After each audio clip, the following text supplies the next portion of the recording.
देशाच्या अनेक भागांना उष्णतेच्या तीव्र लाटेला सामोरं जावं लागलं। दरम्यान हवामान विभागाने महाराष्ट्रामध्ये विदर्भाला उष्णतेच्या लाटांचा अंदाज वर्तवला।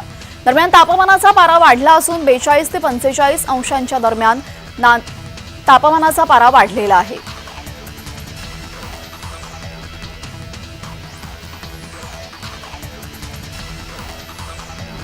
चैत्र पौर्णिमेनिमित्त महाराष्ट्राची कुलस्वामिनी श्री तुळजाभवानी मातेचं मंदिर हे दिनांक 21 एप्रिल ते 25 एप्रिल पर्यंत रात्री 1 वाजल्यापासून दर्शनासाठी खुलं असेल।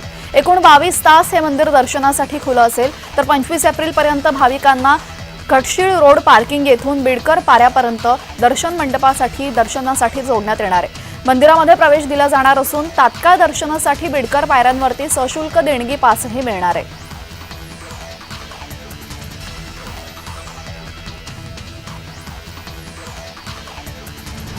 पेण तालुक्यातील वढाव येथील श्री बहिरी देवीची यात्रा मोठ्या उत्साहात पार पडली। रविवारी दुपारी वाजत गाजत ढोल ताशांच्या गजरात पालखी मिरवणूक काढण्यात आली। मिरवणुकीच्या वेळी भक्त मंडळी उघड्या पाठीवर काटेरी निवडुंग मारून घेतात। ही प्रथा ग्रामस्थांनी आजही जपली असून ते पाहण्यासाठी नागरिकांनी मोठी गर्दी केली होती। उत्सवात मोठ्या प्रमाणात गर्दी झाली होती।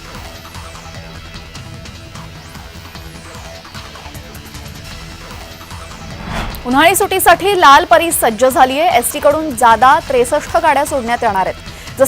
जसजशी गर्दी वाढेल तसतशी संख्या वाढवली जाणार आहे। उन्हाळ्याच्या सुट्ट्या सुरू होताच बाहेरगावी जाणाऱ्यांची एसटी स्थानकावर गर्दी उसळते।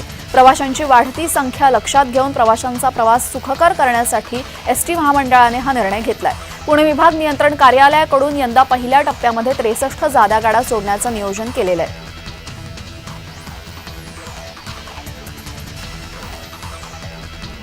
सावित्रीबाई फुले पुणे विद्यापीठाच्या विद्यार्थ्यांसाठी महत्त्वाची बातमी।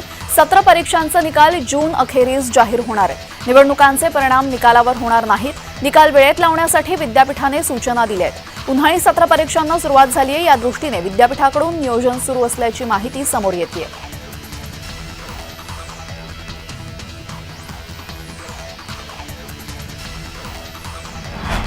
सरकारी नोकरीच्या प्रतीक्षेत असणाऱ्या तरुण आणि तरुणांना सुवर्ण संधी उपलब्ध झाली आहे। भारत सरकारच्या रेल्वे मंत्रालयाच्या अंतर्गत येणाऱ्या रेल्वे रिक्रुटमेंट बोर्डाकडून उपनिरीक्षक आणि कॉन्स्टेबल पदाची भरती जाहीर केली आहे। ही भरती रेल्वे प्रोटेक्शन फोर्स आणि रेल्वे प्रोटेक्शन स्पेशल फोर्समध्ये केली जाणार आहे। रेल्वेच्या अधिकृत जाहिरातीनुसार 4660 पदांसाठी भरती केली जाणार आहे।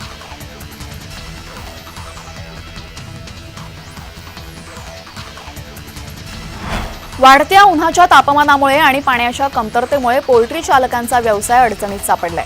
उन्हाच्या वाढत्या उकाड्यामुळे फार्ममधील कोंबड्यांच्या मृत्यूच्या संख्येत वाढ झाली आहे। त्यामुळे येत्या आठवड्याभरापासून 180 रुपये किलोने मिळणारे चिकन प्रति किलो 280 रुपये किलो दराने मिळत आहे। यंदा पाण्याची तीव्र टंचाई आणि दुष्काळी वातावरण निर्माण झाल्याने बहुतांश पोल्ट्री चालकांनी व्यवसाय बंद ठेवलाय। वाढत्या उष्म्यामुळे कोंबड्यांच्या मृत्यूचं प्रमाण अधिक आहे आणि पिलांची वाढ मंदावल्याने ही स्थिती निर्माण झालेली आहे।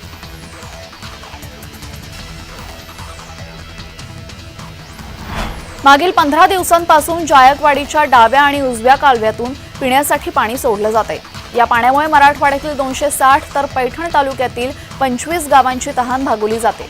मात्र पैठण तालुक्यात दररोज तब्बल 4 ते 5 तास वीज पुरवठा तांत्रिक कारणाने खंडित होत असल्याने नागरिकांना या पाण्याचा कोणताच उपयोग होत नसल्याने नागरिकांनी संताप व्यक्त केलाय।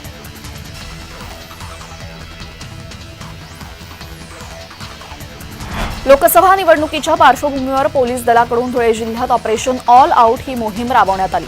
या मोहिमेमध्ये 2 जणांकडून गावठी कट्टे जप्त करण्यात आले असून त्यांना अटक करण्यात आली आहे। 7 जणांकडून 6 तलवारी आणि 1 कोयता जप्त करण्यात आलाय। जिल्ह्यात विविध 11 गावठी दारूच्या अड्ड्यांवर छापा टाकण्यात आला। ते अड्डे उद्ध्वस्त करण्यात यश आलं। तसंच जिल्ह्यातील 4 जुगार अड्ड्यांवर छापा टाकण्यात आला आहे। ऑपरेशन ऑल आउट मोहिमेअंतर्गत सार्वजनिक ठिकाणी उपद्रव करणाऱ्या 5 जणांविरुद्ध गुन्हा दाखल करण्यात आलाय।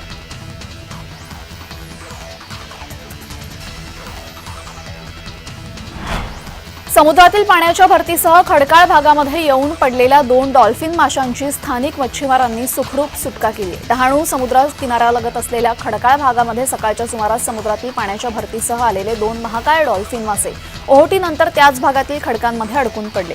या खडकाळ भागामध्ये अडकलेले मासे जाण्यासाठी धडपड करत असल्याचं लक्षात येताच स्थानिक मच्छीमारांनी दोन्ही माशांना सुखरूप समुद्रात सोडलं।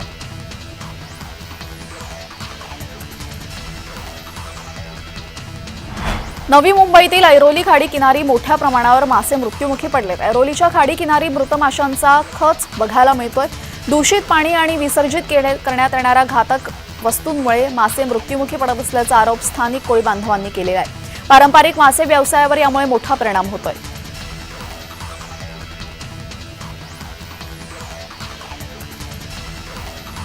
देवबागच्या समुद्रामध्ये देवमासेचं दर्शन झालेले। सकाळी किनाऱ्यापासून साधारण 5 किलोमीटरवर 2 वेल दिसले। या अगोदर वेल निवतीच्या खोल समुद्रात दिसत होते। वेलला तळकोकणातील समुद्रातील वातावरण पोषक असल्याने वारंवार त्यांचं दर्शन घडत असतं।